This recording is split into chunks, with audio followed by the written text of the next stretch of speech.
भोजपुरी के power star Pawan Singh बीच stage से ही रोने लगे। दरअसल हुआ कुछ यूं दोस्तों कि पावर स्टार पवन सिंह वाराणसी एक स्टेज शो करने गए हुए थे। दरअसल हुआ कुछ यूं कि इसी प्रोग्राम के दौरान पावर स्टार पवन सिंह हो गए इमोशनल, क्योंकि उन्हें वह गाना याद आ गया जब वह 9 साल की उम्र में थे और उन्होंने वह गाना गाया था। दोस्तों आपको बता दें कि जैसे ही पावर स्टार पवन सिंह ने वह गाना गाया, पूरी तरह से फैंस इमोशनल हो गए। आपको तो पता ही होगा दोस्तों कि पावर स्टार पवन सिंह से महंगा सिंगर पूरे भोजपुरी इंडस्ट्री में कोई नहीं है।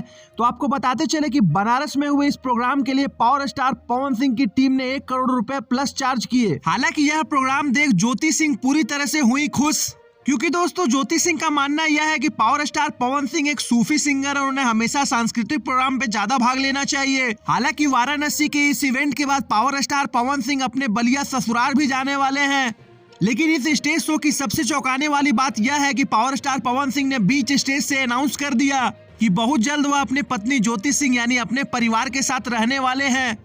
फ्रेंड्स यह देखकर तो साफ लगता है कि पावर स्टार पवन सिंह ने विरोधियों को मात देने का प्रोग्राम सेट कर लिया है और पावर स्टार पवन सिंह का मूड बन चुका है। हालांकि उनका मूड बनने में थोड़ा टाइम लगता है, लेकिन जब बनता है तो विरोधी भी थर थर कांपते हैं। तो फ्रेंड्स क्या आप भी पावर स्टार पवन सिंह को सबसे बेस्ट सिंगर मानते हैं तो कमेंट बॉक्स में अपनी राय दें और ऐसे ही रीन तरीन बेहतरीन खबरों के लिए हमारा चैनल भोजपुरिया भास्कर को सब्सक्राइब करें। धन्यवाद।